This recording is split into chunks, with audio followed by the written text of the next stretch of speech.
Récemment, dans une autre vidéo, je faisais une recette de mini pancakes aux fruits. Des mini pancakes avec lesquels on peut se faire un bol de céréales qu'on appelle des céréales pancakes. Ici, j'en ai aux fraises et aux framboises, j'en ai aux bleuets et aux mûres. Et ça m'a donné envie d'en faire une troisième version, une de pancakes au citron, pour faire rien de moins qu'un bol de Fruit Loops pancakes. C'est un bol de céréales de crêpes qui va être beaucoup moins sucré évidemment qu'un bol de Fruit Loops et avec des vrais fruits dedans. Les pancakes au citron sont bonnes toutes seules, pas obligé de les mélanger aux pancakes aux fruits, pas obligé d'en faire des mini-versions non plus. Ça peut être des plus grosses pancakes, dépendamment du temps qu'on a devant soi. Mais si vous avez le temps et envie de retomber en enfance avec un bol de Fruit Loops, je vous suggère fortement de mélanger différentes recettes de pancakes aux fruits et de citron. Pour faire les pancakes au citron, on a besoin d'une demi-tasse de lait, une demi-tasse de yogourt nature, un œuf, un citron pour son zeste et son jus, une demi-cuillère à thé de bicarbonate de soude, une demi-cuillère à thé de poudre à pâte et une cuillère à soupe de sucre, idéalement du sucre d'érable, une demi-tasse de farine, que ce soit de blé entier ou tout usage, et une demi-tasse de flocons d'avoine à cuisson rapide.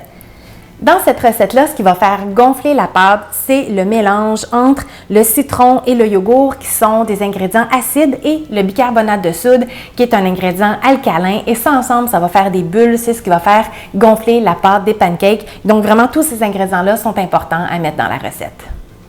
Très important de laver le citron avant d'utiliser son zeste. Et bien sûr, on commence par le zeste et ensuite, on va pouvoir le couper pour récupérer le jus. La préparation à crêpes est ultra simple à faire. Il suffit de tout mettre dans le même bol.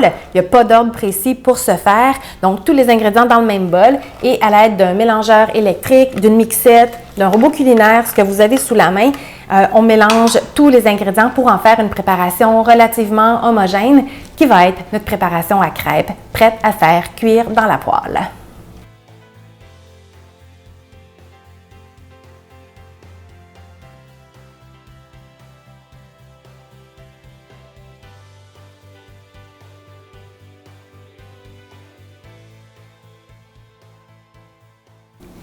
Ça nous donne une pâte qui est bien gonflée. On voit les bulles se former, donc vraiment ça va gonfler dans la poêle aussi lors de la cuisson.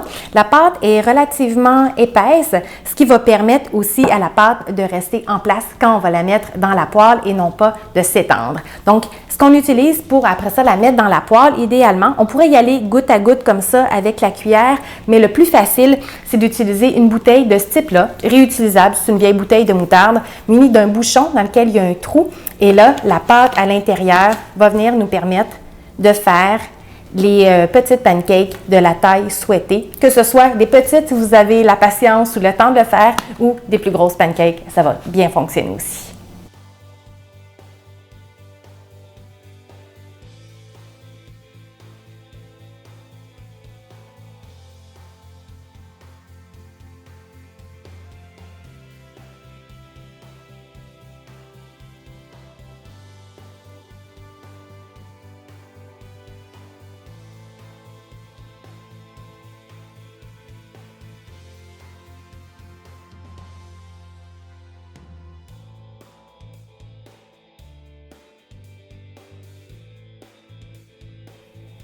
J'ai mélangé mes pancakes au citron avec mes pancakes aux fruits pour me faire mon fameux bol de Fruit Loops pancakes. Les pancakes au citron sont bonnes toutes seules, mais le mariage avec les fruits amène une explosion de saveurs qui est quand même pas mal agréable. On peut manger les pancakes en ajoutant un peu de sirop d'érable puis en y allant à la fourchette ou encore mettre du yogourt nature, du lait, une boisson de soya, ce que vous préférez.